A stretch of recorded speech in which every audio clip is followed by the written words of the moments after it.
আসসালামু আলাইকুম ওয়া রাহমাতুল্লাহি ওয়া বারাকাতুহু। স্বাগতম মহাগ্রন্থ আল কোরআনের ধারাবাহিক তাফসিরে। আজকে ইনশাআল্লাহ আমরা পবিত্র কোরআনের সূরা নিসার 95 এবং 96 আয়াত দুটি নিয়ে আলোচনা করব। এই আয়াত দুটিতে মহান আল্লাহ রাব্বুল আলামিন বলেন, لا يستوي القاعدون من المؤمنين غير أولي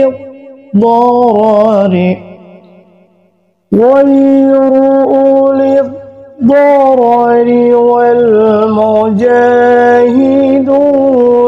في سبيل الله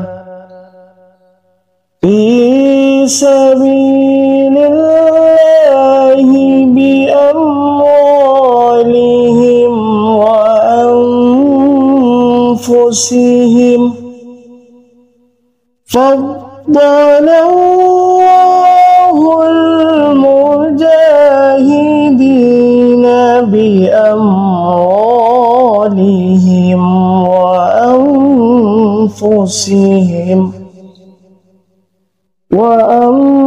وأنفسهم على القاعدين درجة وكلا وعد الله الحسنى وفضل الله المجاهدين على القاعدين أجرا عظيما। মুমিনদের মাঝে যারা কোনো রকম শারীরিক পঙ্গুত্ব অক্ষমতা না থাকা সত্ত্বেও বসে থেকেছে, আর যারা নিজেদের জানমাল দিয়ে আল্লাহর পথে জিহাদে অবতীর্ণ হয়েছে, এরা উভয় কখনো সমান হতে পারে না। ঘরে বসে থাকা লোকদের তুলনায় ময়দানের মুজাহিদ যারা নিজেদের জানমাল দিয়ে আল্লাহর পথে জিহাদ করেছে, আল্লাহ তাআলা তাদের উঁচু মর্যাদা দান করেছেন। এদের সবার জন্য আল্লাহ তাআলা উত্তম পুরস্কারের ওয়াদা করেছেন।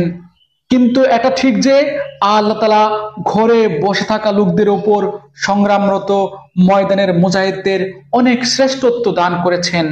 درجات منه ومغفرة ورحمة وكان الله غفورا رحيما। এই মর্যাদা দেয়া হয়েছে স্বয়ং আল্লাহ তাআলার পক্ষ থেকেই। এর সাথে রয়েছে তার ক্ষমা ও দয়া। মূলত আল্লাহ তাআলা বড় ক্ষমাশীল ও অতি দয়ালু। আলহামদুলিল্লাহ, চমৎকার দুটি আয়াত। এই দুটি আয়াতে জিহাদ সম্পর্কে দুটি গুরুত্বপূর্ণ বার্তা রয়েছে। এক, অসুস্থ শারীরিক ও মানসিকভাবে অক্ষম মানুষরা যদি আল্লাহর পথে জিহাদে না যায় তবে তাদের কোনো গুনাহ হবে না, আল্লাহর ক্ষমা ও দয়া পেতেও তাদের কোনো বাধা নেই। দুই, তবে যারা আল্লাহর পথে নিজেদের জানমাল উৎসর্গ করবে, নিজেদের সবকিছু বিলিয়ে দিয়ে আল্লাহর পথে সংগ্রাম করবে, তারা আল্লাহর কাছে অনেক মর্যাদাবান ও পৃথিবীর শ্রেষ্ঠ মানুষ। এই মর্যাদাবান মানুষদের তিনি ক্ষমা ও দয়ার চাদরে আগলে রাখবেন।